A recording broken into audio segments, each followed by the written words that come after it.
এরশাদের জীবনী নিয়ে সিনেমা বানাতে চান বিদিশা। প্রয়াত রাষ্ট্রপতি হুসাইন মোহাম্মদ এরশাদের জীবনী নিয়ে সিনেমা বানাতে চান তার সাবেক স্ত্রী বিদিশা এরশাদ।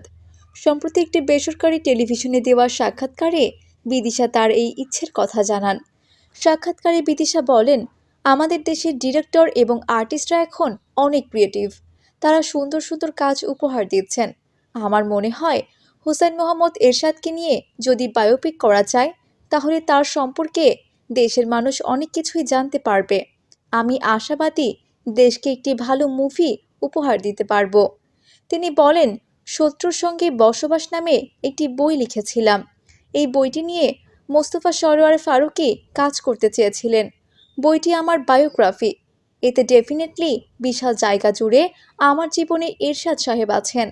আমি চিন্তাভাবনা করছি হুসাইন মোহাম্মদ এরশাদের একটি বায়োপিক করলে কেমন হয়।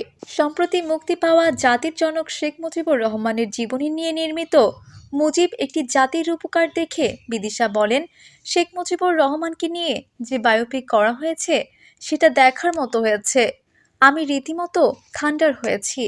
যারা এখানে অভিনয় করেছেন তারা প্রাণপণ দিয়ে অভিনয় করেছে। এই সিনেমা না দেখলে বাঙালি বুঝবেই না শেখ হাসিনা কত কি লস করেছেন। আমরা সবাই জানি শেখ হাসিনা 15 আগস্টে তার পরিবারের সবাইকে হারিয়েছেন, কিন্তু মুজিব সিনেমা দেখলে সবাই বুঝবে স্বজন হারানোর কত কষ্ট। বিদিশা বলেন, আমি 500 টাকার টিকিট কেটে এই সিনেমা দেখেছি। আমার কাছে মনে হয়েছে টিকিটের মূল্য অনেক বেশি। তাহলে সাধারণ মানুষ কি এই সিনেমা দেখতে হলে আসবে না? পশ শ্রেণীর মানুষরাই শুধু দেখবে? বিদিশা মনে করেন মেহনতি মানুষ থেকে শুরু করে পরবর্তী জেনারেশন যেন এই সিনেমা দেখতে পারে সেই ব্যবস্থা করা উচিত।